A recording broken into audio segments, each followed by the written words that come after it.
हुकूमत का वफाकी बजट में सरकारी मुलाजमीन की तनख्वाह में 10%, पेंशन में 7% इजाफे का ऐलान। वफाकी बजट कौमी असम्बली में पेश। तनख्वाहदार तबके के लिए टैक्स स्लेब में कमी की जाएगी। प्रॉपर्टी की खरीदो फरोख्त पर टैक्स में कमी की जाएगी।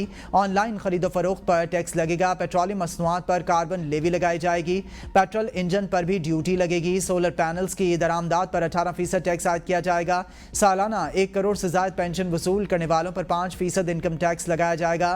फाइलर्स को टैक्स गोशवारों के साथ वेल्थ स्टेटमेंट लगाना होगी। बैंक्स में रखे रकूम के सूद पर टैक्स की शरह 15% से बढ़ाकर 20% करने की तजवीज़।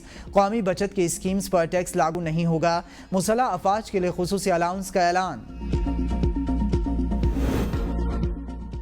पेट्रोल मजीद महंगा। पेट्रोल पर चलने वाली गाड़ियां भी महंगी। फर्नेस ऑयल से बनने वाली बिजली पर भी मजीद टैक्स लगेगा। वफाकी बजट में पेट्रोलियम मसनूआत कार्बन लेवी आयद।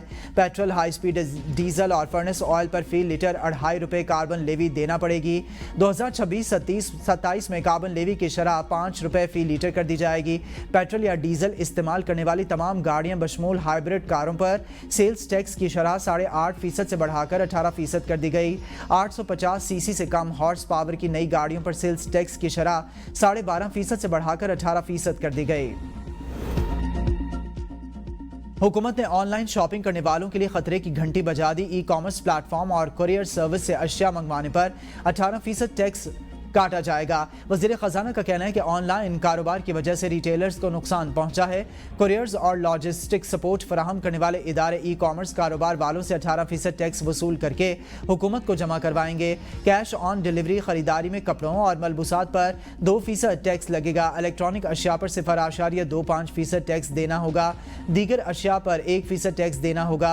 ई कॉमर्स के जरिए 10,000 रुपये तक की खरीदारी पर बैंक या ऑनलाइन अदायगी की सूरत में 1% टैक्स लगेगा। 10 से 20,000 रुपए तक की खरीदारी पर 2% टैक्स देना होगा। 20,000 रुपए से ज़ायद की खरीदारी पर 0.25% टैक्स लगेगा। मुल्क की मईशत बेहतर हो रही है। पूरी कौम की काविशों से मुश्किलात से बाहर निकल आए। वज़ीर आज़म शहबाज शरीफ की वफाकी काबीना से खिताब। कहा कि हुकूमती इक़दामात की बदौलत अहदाफ को हासिल करने में मदद मिली।